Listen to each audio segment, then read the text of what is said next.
ঈদ মানে আনন্দ আর ঈদ মানে খুশি ভাগাভাগি। এই ঈদুর আনন্দ খুশি ভাগাভাগি করিবেলেই ওমর জাহান ট্রাস্টের উদ্যোগে অসহায় ও সুবিধা বঞ্চিত মানুষের মাঝে ঈদ উপহার বিতরণ অনুষ্ঠিত। মার্চের 7 তারিখ শনিবার নগরীর রামপুর বড় পুকুর পাড় চিটাগাং লিবার্টি স্কুল অ্যান্ড কলেজের প্রাঙ্গণতে এই ঈদ উপহার বিতরণ অনুষ্ঠান অনুষ্ঠিত হয়।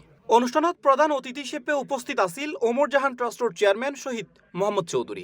আমরা গতকালকে পশ্চিম রামপুর সবুজবাগে দিয়েছিলাম, আজকে এখানে দিচ্ছি, আবার পরে মধ্যম রামপুরে দিব, এইভাবে আমরা সব জায়গাতে দিব। হ্যাঁ, আর ওমর জাহান ট্রাস্টের উদ্যোগে আল্লাহ দোয়া করবেন যাতে প্রত্যেক বছর দিতে পারি। সমাজে যারা বিত্তবান আছে তাদেরকে বলবো এইভাবে আগায় আসার জন্য।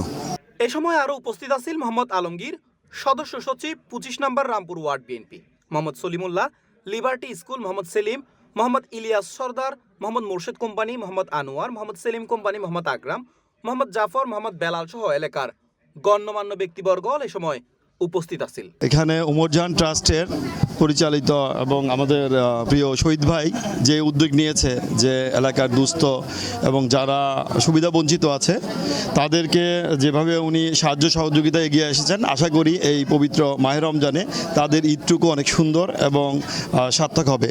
শহীদ ভাই আমাদের 17 বছর যাবৎ এই উদ্যোগটা নিয়েছেন দুস্থ মানুষের জন্য, উনি দরিদ্র সেবা করার জন্য সব পরিকর।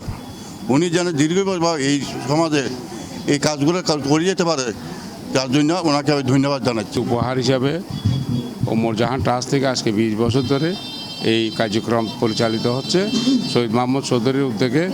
এই উদ্যোগ যেহেতু আরও মহতি হয়, আরও ভবিষ্যৎ বাণিজ্য হয়, আরও বৃদ্ধি হয়, এই কামনা করে সি প্লাস টিভি, চট্টগ্রাম।